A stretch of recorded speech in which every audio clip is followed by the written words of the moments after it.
ঘড়িতে বাজে রাত 11:30। এখন আমি বসেছি ঘর গোছানোর জন্য। এই দেখো আমার ঘরের অবস্থা। এত রাতে কেন সব লন্ডভন্ড করলাম ভিডিও শেষে তোমরা জানতে পারবে। বেশি কথা না বলে লেগে পড়ি কাজে। প্রথমেই বেডশিটটাকে চেঞ্জ করা যায়। এবার ম্যাজিক দেখো, এক তুড়িতেই আমার ঘর গোছানো কমপ্লিট। এবার চলে আসলাম রান্নার দিকে। কড়াইতে ঘি দিয়ে কিছুটা কিশমিশ আর কাজুটাকে ভেজে নিচ্ছি। এবার এই একই কড়াইতে ধুয়ে রাখা চাল দিয়ে দেবো। কিছুক্ষণ নাড়িয়ে চাড়িয়ে দিয়ে দেবো দুধ, আর সাথে দেবো তেজপাতা আর দেবো এলাচ। এদিকে দেখো চালগুলো প্রায় 90% সেদ্ধ হয়ে গেছে। এবার আমি এক একে দিয়ে দেবো ভেজে রাখা কিশমিশ, কাজু, বাতাসা, স্বাদের জন্য দেবো সামান্য নুন। এবার এই সব উপকরণকে ভালো করে জাল দিয়ে নেবো। এই দেখো আমার পায়েস রেডি।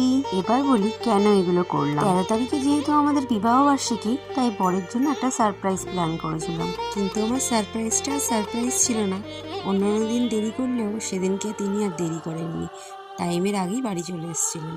2015-তে আমাদের দেখা, আর সেটা পূর্ণতা পায় 2021-এ। মান অভিমান, ঝগড়াঝাটি, ভালোবাসা, কিভাবে যে 4টে বছর কেটে গেল কিছুই টের পেলাম না। শুধু প্রিয় মানুষটাকে একটা কথাই বলবো, সময় ভালো হোক বা খারাপ, পাশে ছিলাম, আছি আর থাকবো। সবশেষে এইটুকুই বলবো, প্রতিটা বছর যেন এইভাবেই একসাথে কাটাতে পারি।